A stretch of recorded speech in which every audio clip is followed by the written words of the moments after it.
Hi, everyone. Welcome back to another episode of Breaking Barriers Now. You guys, I have a phenomenal guest today. Her name is Dana Humphrey. She is a life coach, a death doula, and an author. And y'all know I love authors. So I am excited to have her on because just in the little bit of time that we got to talk to one another and from what I've read on her, we have a ton of alignment.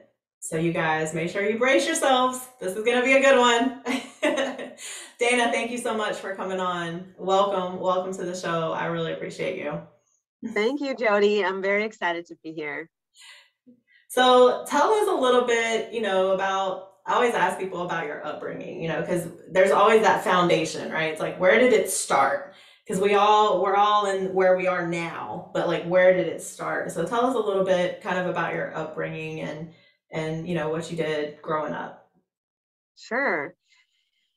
Okay, so my parents are both Canadian, and they were living in Cameroon, Africa. My dad was in the oil business, and they were living in Cameroon, and I was going to be born there. And then at the last minute, a month before I was born, my mom jumped on an airplane and flew to Calgary, and I was What? born at the same hospital that she was born at. Wow. And like the more and yeah, every conversation I have with my mom, or the more I get to like see her, the more I realize like how much I am like her. Like, even back then there was rules about flying when you're pregnant. And my mom was just Yeah. like, whatever, like I need to go to Whatever. Canada. Yeah, like I never really got the details of how that even happened, but I'm like, of course you just decided you needed to fly and did it anyway. But, yep, okay. Um, I like her already. so and Wow. I also just recently learned that there was like, I guess there was like some visa issues. So my parents were in the transitioning from moving from Cameroon, Africa to London, England. And I guess there was some visa issues, and we ended up staying in Calgary for about 6 months.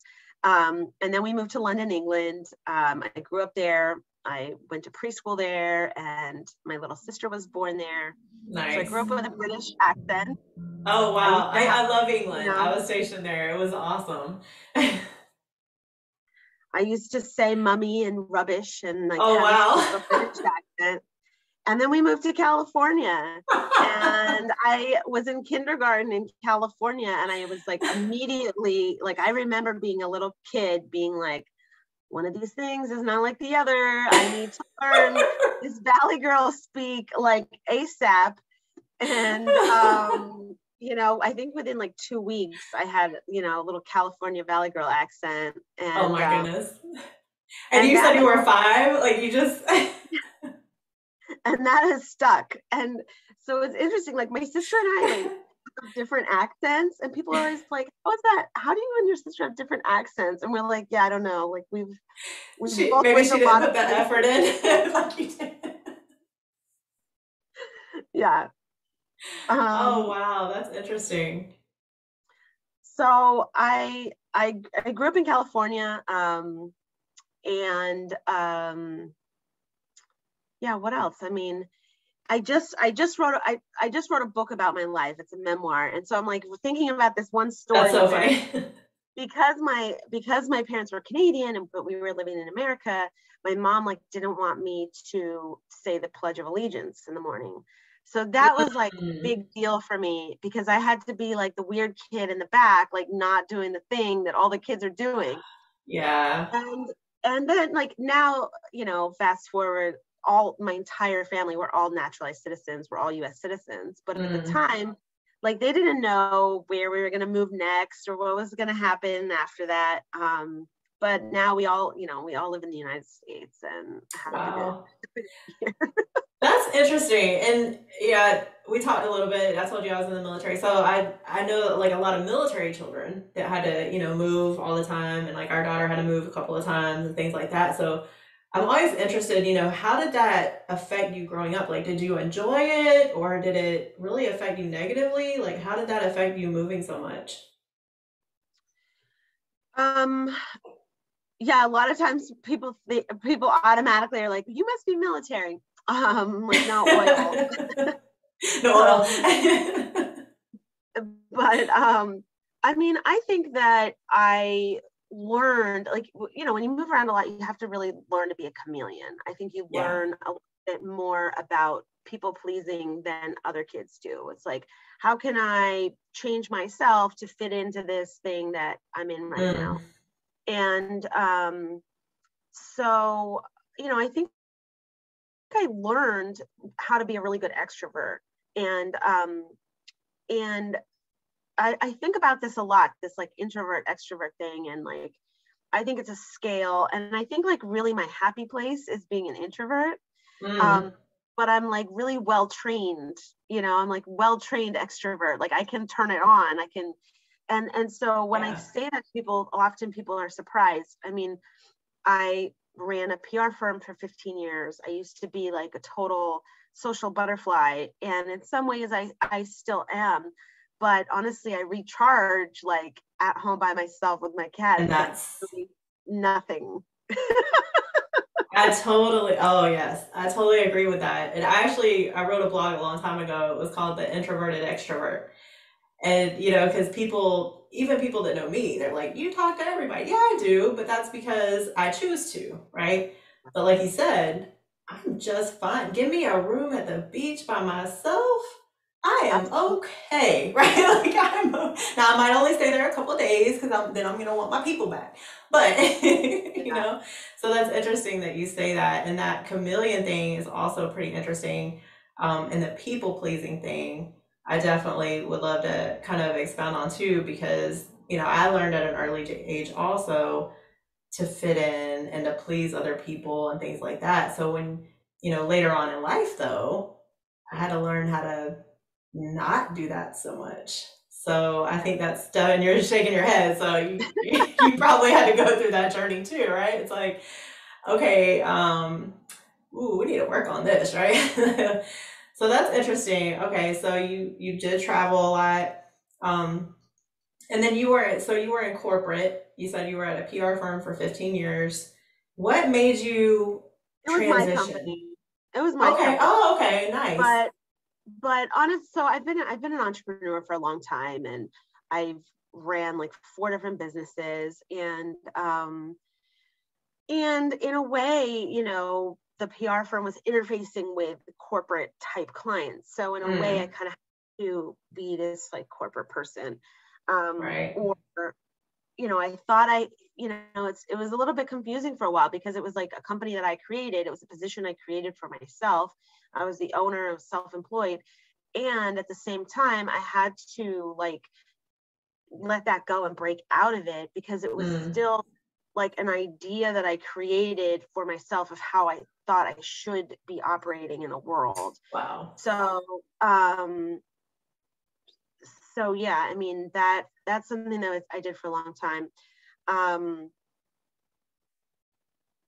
and yeah, and PR, public relations is like totally people pleasing. I mean, basically, you know, you have clients and you do whatever they want and you hold Hmm. their hand and you like help them along and you get them stuff and you get ask people to do personal favors for you for them.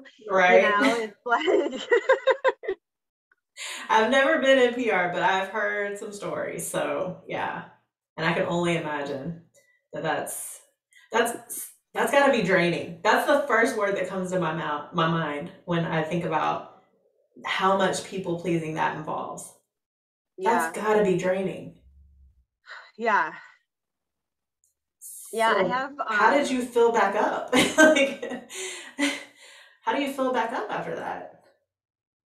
well, I mean, so I've been a dancer for a long time, like dancing. And when I say that, you know, it's like what it means to me is like I go to places and I dance for fun, like Hmm. and that's been pretty much my like number one tool for like a very long time for processing things and I releasing love stuff. that. Yeah, just movement and like Yeah, because expression. you talk about And that, and I definitely want to dive into all these points you know, because you have all these points here, because these are things that I really want people to hear about, everything that you wrote here. But that the dancing, you know, just to kind of elaborate on that, you know, everybody, we all have this thing, right? And it might look different for each one of us, but it's something that calms us. It's something that gives us our life back, right?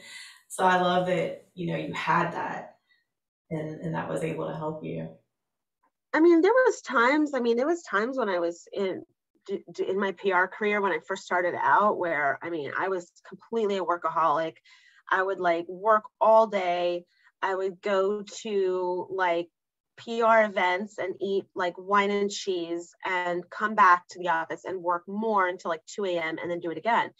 And there was one summer where I think it was like the whole summer had gone by. I finally woke up like in August and I was like, I think I've been like living on cheese and grapes like for an entire summer. Like, how am I even alive? Like, I remember thinking like, how, what are you doing? Like, and back then, I mean, sometimes I remember kind of just unraveling by, I would literally just sit in my apartment and stare at the wall. Doing like, there was like, I could have no stimulus at all. And that was like, just re something.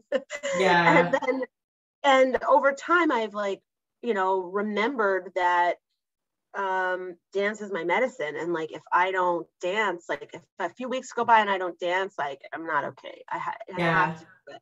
I have to do it to like, just let all the stuff out. It's like an emotional release tool, really. I love that. That's how writing is for me. You know, Yeah. so yeah, that's why I said like you gotta find that thing, you know. Let's back up a little bit. So what made you go into PR? You know, like what made you even start that journey? Yeah. So I mean, when I was in high school, my dad like had me take this like online assessment test, and I took it and it said I should be in PR. And it's interesting because at that time, like my dad, my parents and I had a very like, I was very rebellious. We didn't have a great relationship. We were always like fighting. But somehow, he had me take this test. I took it and we agreed. It was something we agreed on. I was like, yeah, I could see myself doing public relations. That sounds like the right direction for me to go into. And so I ended up going to San Diego State University and I got accepted there, and they have a really good PR program. Not every university has a specific public relations program. Sometimes they have more like general communications or journalism or something. And that's really how I got into it. And I liked writing. I always liked writing. I definitely was more on the kind of like left brain side of things. And it seemed like a good fit for me. That's interesting. Yeah, I always ask that question, because we all have a story, right? So I always wonder, what made you think to go that direction? And it's also interesting to me that you took a test to try to figure out, and because we're programmed to do what society tells us to do. It's like, and I mean, you grew up, so your dad was kind of an entrepreneur, right? So he was like, he was not. He worked for the company? Oh yeah, no, he's like he's a scientist. Okay. He's a scientist. He's a geologist. I remember like when I in my early days of being an entrepreneur, I remember I was telling my dad like that I used to be an athlete. I used to run marathons and triathlons, and Ironmans and stuff. And I would tell him like, yeah, sometimes I go for a run in the middle of the day so I can get ideas. And I remember he looked at me and he's like, why do you not need ideas? They don't understand. What? Like, how does your life work? How do you not have ideas? Like, what? Like being an entrepreneur, like everything would be self-generated. Like I would have an idea and then I would do something about it. And that's how my business worked. And so is that why, because we have, it's like that road, right? And it can go either way. We can either go the employee route or we can go the entrepreneur route, so what in you made you decide early on? Because a lot of us have to figure it out way later. I was one of them. You know, like, what made you figure it out, early on that you wanted to go down the I want to own my own business route? So, I mean, while I was in college studying PR, I was already kind of taking on clients on the side, doing public relations. I mean, I can remember even when I was a little kid, I was like the lemonade stand girl, and I used to like, I knew you had to differentiate, and I was like, the other kids are doing lemonade. I'm gonna make, I made like Christmas cards. I sold birthday Nice. cards. That's awesome. Like I started a little babysitting business when I was like 11. My mom was like, you still need a babysitter. And I was like, well, the flyers already went out. So I think, so I, I also saw like my family was very, there's a lot of rules, there's a lot of control. I didn't have a lot of freedom. And so I saw like money as financial freedom at a Hmm. very young age. Like I remember thinking like, oh, well, if I could, fine, I can't, you're not going to let me do that. I'm going to make my own money and go do the thing. I'm going to ride my bike very far to go buy myself an ice cream if you're not going to let me do that. And, it's kind of all these things combined of like rebellion and freedom and control and Yeah. money. But my first job out of college was I was working at a pet boutique called Muttropolis, and it was a dog and cat boutique. They had 5 stores, and I was the PR person, and that was fun. I mean, and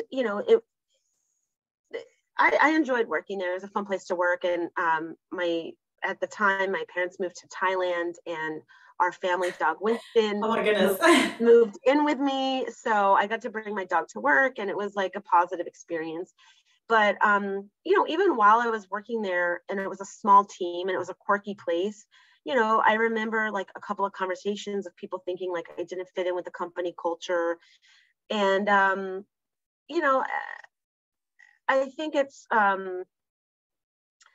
you know while so I think it's challenging for me to work on teams with other people, and it's sometimes hard for me to take direction from other people. And Mm, I like to be the boss, and I like to make my own schedule, and I like to, yes. and I just like, I'm motivated enough in that way that works for me. Yeah. And, when I first started, I, it was scary. It was scary to start my own business, and I had no idea what I was doing. Um, it was in 2007. It was in 2007. I was working at this place doing PR.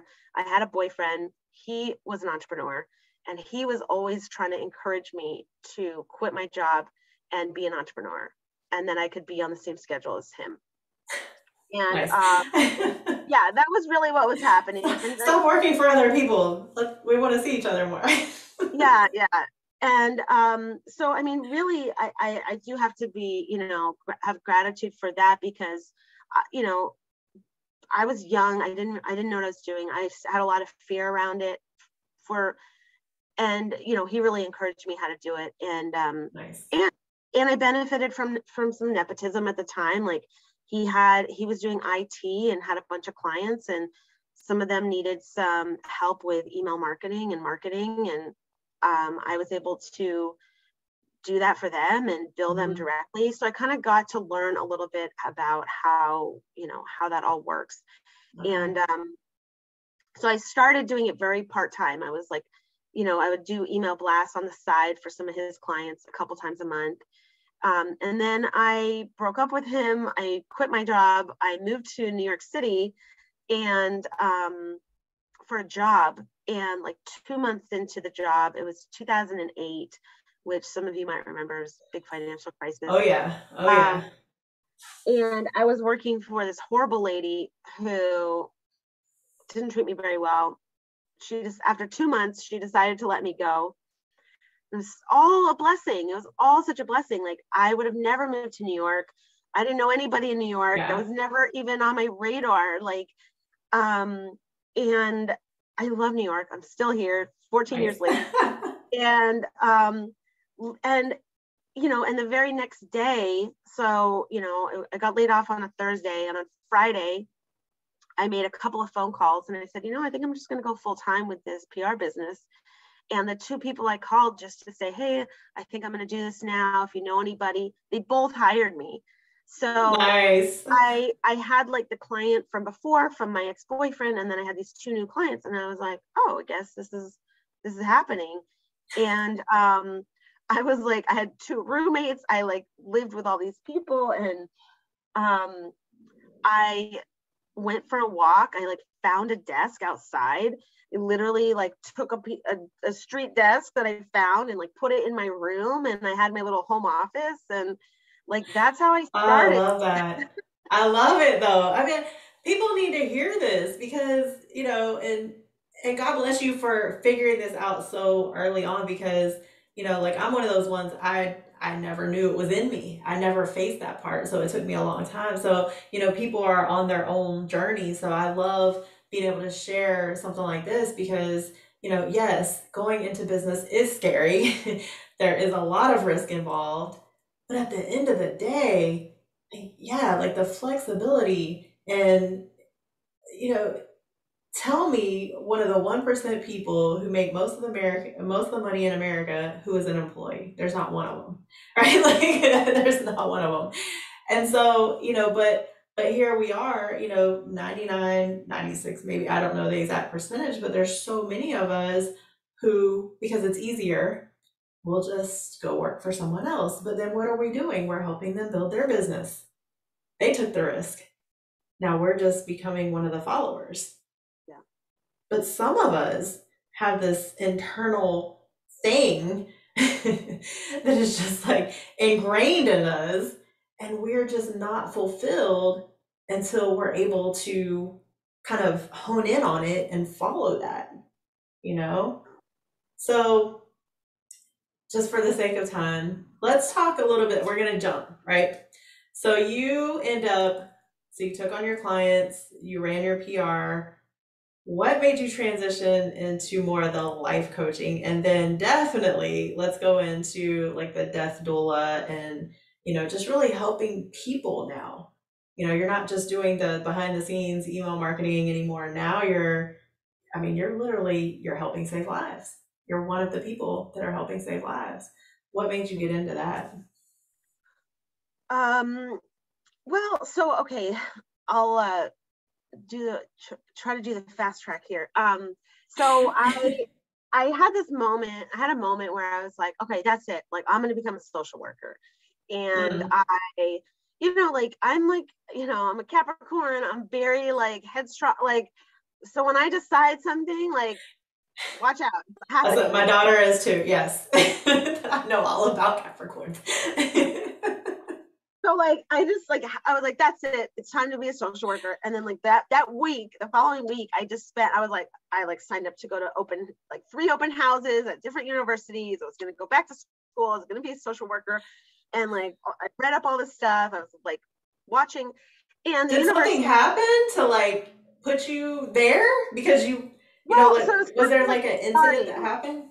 No, it was just kind of starting where I was like, I want to, okay. I had been at a retreat with this other woman, and she's a social worker, and she's telling me about her journey, and we had kind of similar stories in some way. And I just felt kind of called to it, and I thought, I think this would be something that I would really enjoy, and I want to help people. And so that week, the universe dropped like 4 people in my life that it was around Halloween, and I invited one friend over to do like Halloween pumpkin painting, and she brought her friend. Her friend was working in advertising, but she had gone to school to be a social worker. And basically, I had 4 like random stories like this where people just plopped in front of my face, like, that had gone to school to be a social worker, and all of them were like, no, don't do it.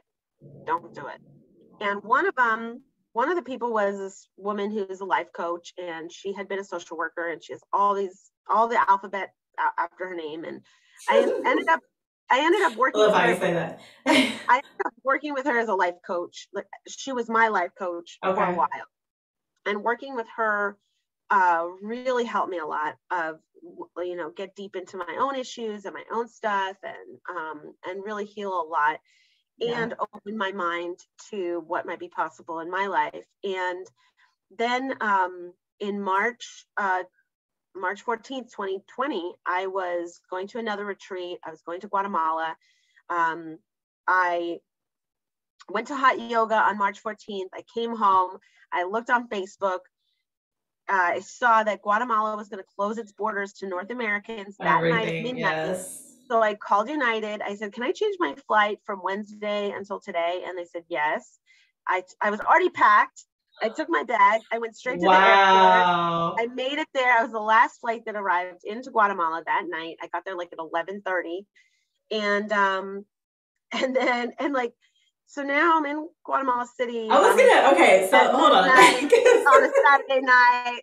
And I had originally supposed to be traveling with 2 other friends, and we had a whole trip together planned, and now I'm like, oh great, here I am. You're the definition of fearless.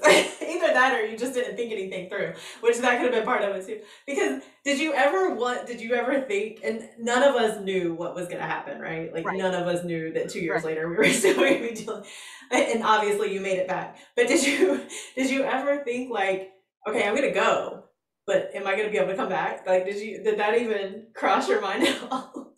Can try to in that moment, I didn't think we'd still be in the pandemic right now. Like I thought it was be, maybe I'd get delayed there a couple of days or something, like no big deal. Like I really did not think, and it was like I don't think anybody thought that back then. It was like, no, none of us. Yeah. This thing, we didn't even have masks yet. I on the way out, I grabbed I go to Burning Man, so I had this Burning Man mask that I just grabbed at the last minute on the way out, and I brought with me. Thank God I had this mask the whole time, but it wasn't even, we weren't even there yet as a society. But wow. So I'm in the Guatemala airport. I'm like, all right. So luckily, I got an Uber. I booked an Airbnb. And I got an Uber right from the airport. It was super easy. I get to the Airbnb and I'm feeling kind of like, oh my gosh, should I do the right thing here? And I get into the Airbnb and the Wi-Fi password is my dog's name. And I was like, my childhood dog. And wow. Winston. And I was like, okay, all right. Thank you, universe. Thank you. Okay. I'm in the right place. I did the right thing. It's going to be fine. And, just slowly over the next couple of days, everything closed down. I took the last bus in the country. I had the last meal that was at a restaurant, and slowly I made my way to the retreat center. So I make it to the retreat center. I'm on this water taxi. I get off the boat. I'm so excited. I'm waving at everybody. And the guy comes and he's like, you need to leave. And I'm like, no. I'm Dana. I'm from New York. I made it. I'm making it. Oh my gosh. And they're like, yeah, you have to leave right now. Oh, you wow. cannot. And I'm like, okay. So, the retreat center was not allowed to take on any new bodies. And so I went to San Marcos, a small little town, 500 people on Lake Atitlan in Guatemala. And I lived in this little yurt for a couple of days. And basically there was 11 other people in my same situation that had flown from all around the world, different countries, to Guatemala to go on this retreat. And now suddenly they couldn't get onto the retreat center. So we had to figure out a place to live. So it was supposed to be a week-long retreat and then a little weekend gathering at this house. So we moved into that house for a couple of days, and we ended up living together for 3 months. Oh my gosh. And basically while I was there, we were on lockdown. We were, the small town was very concerned about us. They sent people every day to check our temperatures and check our vital signs and make sure we had COVID, which thank goodness we didn't. But basically I got to have this amazing pause of living in Guatemala, living in this beautiful lake house, living with a bunch of other people, and got to kind of just remember who I am and what's important. And you know, I was still working for my clients. I had like this, I would set up a little sleeping bag in the lawn, and that was my office, and I would like do my little calls and stuff. But while we were there, it was a full moon, and I just kind of made a promise. I was like, if we're still here by the next full moon, I'm gonna shave my head. And you know, time went by, and again, I did not think we were still going to be there. I thought I'd be back in New York. So, and then we started paying rent. We paid month rent for April. We paid rent for May, and then I was like, oh, looks like we're still going to be here. So, I decided to create a little ritual for myself. And I used to have really long hair, and I put my hair in 3 different braids, and one represented the past, one represented the present, and one represented the future. Wow. And on the full moon on May 7th, in the morning, I invited all my roommates. We all wore white. We did like a little ceremony, and I buried the past, I burned the present, and I took the braid for the future, and I donated it to an organization for children with cancer. And really, that was a reminder. It was really a personal reminder to myself of like, to not do marketing and not be a marketing person, and to not spend my life force energy helping big companies with their bottom line, and to use my life for helping people. Mm. And it's been a process, you know. It's like, now my hair's growing out a little bit. And I still was doing some PR for a while. And like one of my friends did PR for many years, and now she doesn't. And she's been a real help to me. She's like, you know, yeah, PR is great for your bank account, but it's, you know, destroys your soul. And I'm like, okay, thank you. Like, I needed to hear that again. The reminders. Yes. Yeah, it's like that greedy part of myself that's like, well, I can do that. And my ego that's like, yeah, well, we want, you know, we want the things, we want the stuff, whatever.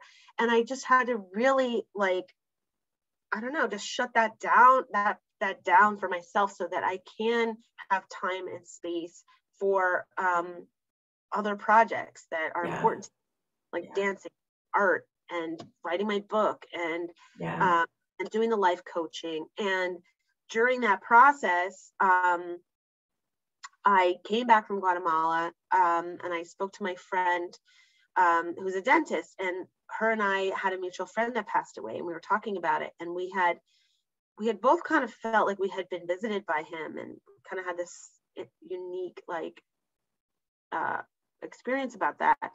And she told me she had just gone to ENELDA, the End of Life Doula Association, to become a death doula. And I was like, oh my gosh, I'm super interested. So I went to the course. I found ENELDA. I became a death doula. And that's also just a really beautiful process of just like there's a birth doula, someone who helps moms and babies like bring new life into the world. A death doula is someone that helps someone through the active dying process. So if someone is told that they have like 3 months to live or 6 months to live, and they get to live at home, and they're in hospice care, that's when someone that's a death doula can come in and meet with them and like help them let go of parts of themselves and help them grieve parts of themselves. So one example I can say about that is like, I don't know, like if someone's been like an athlete in their life, sometimes they attach to that, right? Like I know dad's always like, I used to be a football player, and I'm like, but yeah, you haven't played football. I've never known you as a football player. And that is the thing. I went through it. I was an athlete too. And it's like you attach to that. And so we kind of just help them process some of that stuff. And so that once you get to the active dying process, it can take up to 2 weeks. And so this is kind of something that I think we all hear is like, I hope you have like a quick and painless death, right? And once someone like naturally is dying, it could take a few seconds, or it can take up to 2 weeks. Yeah. And so if the understanding through this process is that the more that you can like let go and grieve those parts of yourself in advance, the less attached you're going to be in those final stages. And then you can have a nice, more quick and easeful death. So we learn what the person likes, dislikes, like maybe they, maybe they grew up in a certain religion, and in the last few years they've had like a shift in what they believe, and maybe their family doesn't completely understand that, and we're there to kind of help navigate that with them, what they'd like at their last moments. When someone comes to visit them, we can encourage that they like sit down, take a moment to breathe, take their shoes off. It's, someone who maybe doesn't have a gratitude practice. You can't just say like, okay, let's do a gratitude practice with you. But you can invite family members to at least like not bring in all their road rage and not bring in all their like stuff from the day, and like help them like ground and center, and just take a moment, like, maybe just untie your shoes and like chill out a little bit before you come meet this person that has not a lot of energy for you, in the best way possible. So you can have a nice chance to say goodbye, or a nice like lasting moment with them. Wow. That's amazing. That's amazing. And I'm sure those people are glad that you didn't become just a social worker, because you're doing so much more than just that. I mean, social work is such an amazing thing. Yes. And nothing, I have nothing bad to say. I was gonna go to school for it too. So that's the interesting part. It's, and that's that thing where it's like, not everybody knows the backstory. Like for anybody watching this on YouTube, when you came up on the video, I wouldn't have known that you shaved your head. I wouldn't have known that you had, super long hair, because I haven't known you that long, right? And so that's what I always tell people. I'm like, you see what you see, but you don't see everything that went into what you see now, right? You didn't see that part. So I definitely commend you for following your heart, because it's not an easy thing to do, and a lot of people really struggle with it. I talk to people a lot, and they're like, I want to be able to do this, but bills, right? I got bills, I got this, I got kids, I got, whatever. And I get it. But at the end of the day, that fulfillment is, it's priceless. I mean, and this is, but before we started this podcast, Jody and I were speaking about trust and faith, and you don't have to, if you can really switch your mindset, everything into trust and faith, then the how just like figures itself out. It's hard to believe until you do it.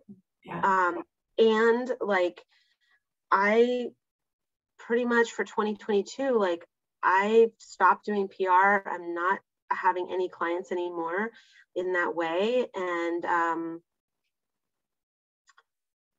I'm super like blessed in everything. And my bank account like hasn't gone down. Like, I don't know. It just like, I know it sounds weird and it doesn't make sense. And like, it'll all work out. Yeah. And it's not, and we talked a little bit, it's not the overnight success, right? Like you had put in years before you actually made that transition, and that's what I tell people too. It's like, most of us are working on our passion for a really long time before, we actually make that jump. And so that's why, and you might talk about this with people too, where it's like, hey, I'm not telling you to quit your job. I'm just telling you to work on your passion a little bit too, and see where it goes. Yeah. Wow. Well, let's talk about your book a little bit, because I wanted to, I was looking at your your points where you're talking about, nature, oh my gosh, and boundaries. We could do a whole Oh yeah. podcast just on boundaries. But taking action, that's huge. Taking your power back, that's, like all these things. But then the blessings, focusing on, that's one thing I had to learn. Focus on the blessings, not the stuff, not the negative stuff, and then you talk about your dancing, and you've done so much. Like we could probably do a whole series on some of the things that you've done. But let's talk a little bit, because I want to make sure that we talk about your book, and also, do how these key points tie in a little bit, and if you have anything to share with anyone listening, because the premise behind this is to save lives, and if we can share our story and help people, kind of take their power back, that's huge. Yeah, I mean, I've had some of those dark nights of the soul where, I didn't see how it was worth being here, and the suffering and the pain seemed like too much. And, Yeah. I've really chosen like creativity and art in those moments. And, I, when I feel, overwhelmed, not just whelmed, I often go to kind of crafting, and I've really Mm, like knowing that about myself. Like now I have like a crafting section in my house, and I have nice. like, things that I can go to.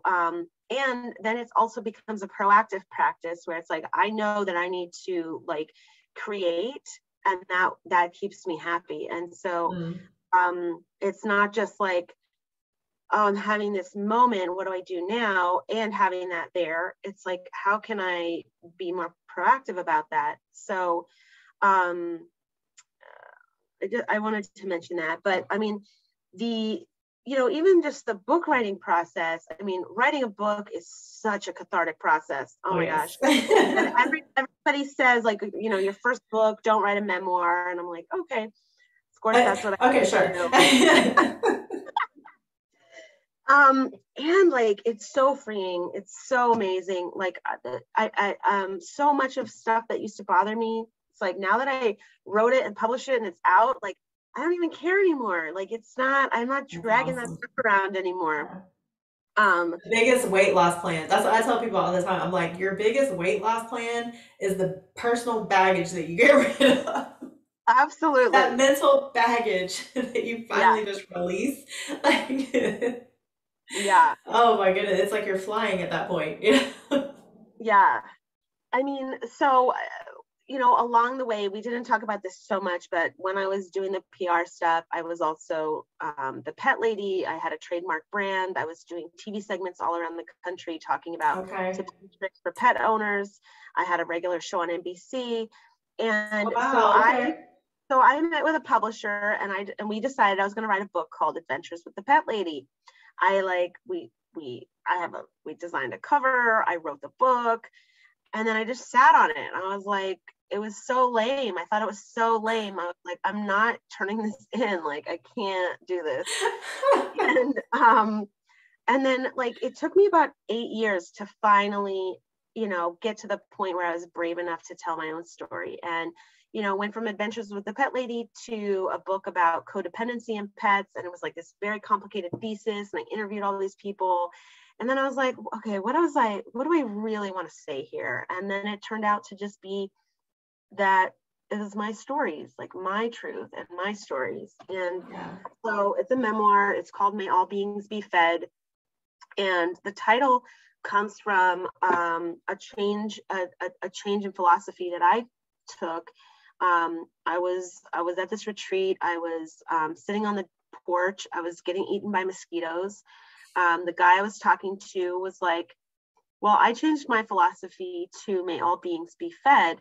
And I dropped the resistance from the mosquitoes. And I seriously like took that pledge on that night. And mosquitoes still bite me. I just don't get mosquito bites. And so I've dropped my resistance from that experience. And so it's like, I'm saying, it really was simple. Actually, it was literally just deciding that, okay, can I drop my resistance about this and let the mosquitoes land on me, let them eat me, and then I have no bites, so there's no irritation around it. And that's really the part that we don't want. And I have to try that. They love me. and you know, that's just one of the stories in there. But really, you know, it's about my stories and my life. And the one of the impetuses around it was, you know, I realized that I was dating a narcissist, and I broke up with them, and All that. did a lot of healing around that, and realizing my own codependency. And you know, it's really easy to stay in the victim and be like, oh, Yes, the there's victim mindset. those people are those things. And I Mhm. had to, you know, you mentioned this before, like turn the mirror around and be like, okay, what's the pattern here? You know, the Yeah. only common denominator here is me. So like, what's going on here? And it's like, oh, okay. Narcissism and codependency goes really well together. It's like the same Yes.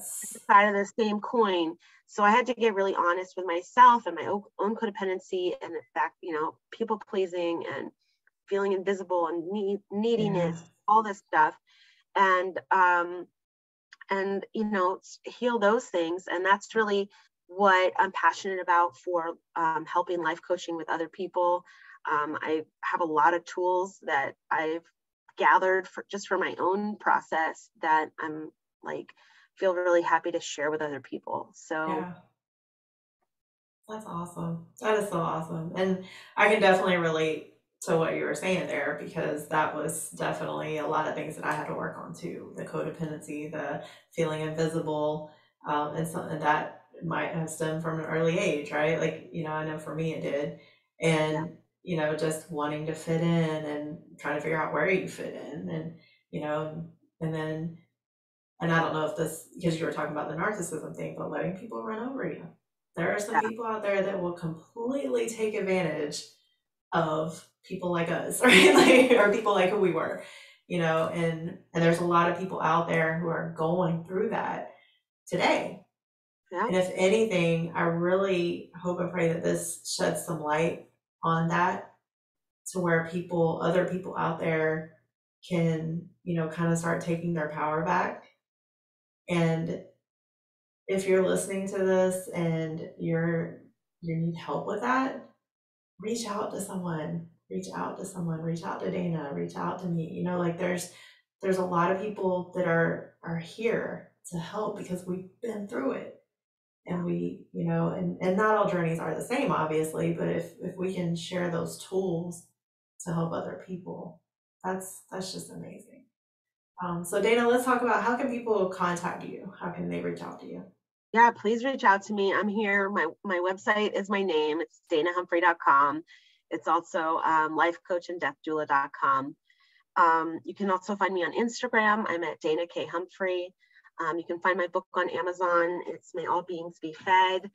And for anybody watching that video, hold that up again. I love that cover. If you're not watching on video, it's okay, but go look for it on Amazon and you'll see it. I love that cover. I love how our arms are just like, because I do that all the time when I feel like I'm being spiritually fed, or like great things are happening, and I'm like, it was all for this, right? And I'm like, so I love that she has her arms up and she's being fed. That's awesome. Oh my um, goodness. yeah, so I'd love to connect. I'm on all the social media. You can find me. And Awesome. thank Awesome. you. I hate to have to wrap this up. Like, I feel like we could probably talk for a long time. Yes, Um, but I definitely hope that we'll keep in touch and that we'll be able to do this again, and, just follow each other's journeys, because we're all growing. We're all still growing. We're all still doing, more things. And so I always love being able to not just connect with people initially, but just stay in connection with them. Because I talk a lot about, the people we surround ourselves with. And I always oh say, yeah, hey, ooh, that's important. I had someone ask me yesterday, she said, well, how did you change your circle? I said, honestly, I didn't change it. It just changed. I changed me.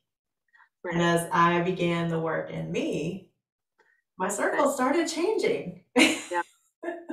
Yeah. So within, so without. I mean, that's the whole thing. It's like, yeah, when we change our focus from like externally of like, oh, what are people thinking about me, to like, what am I thinking about me? That exactly. Oh my, you guys, if you missed that, rewind. Rewind. Because you, oh my goodness, yeah, that was right there.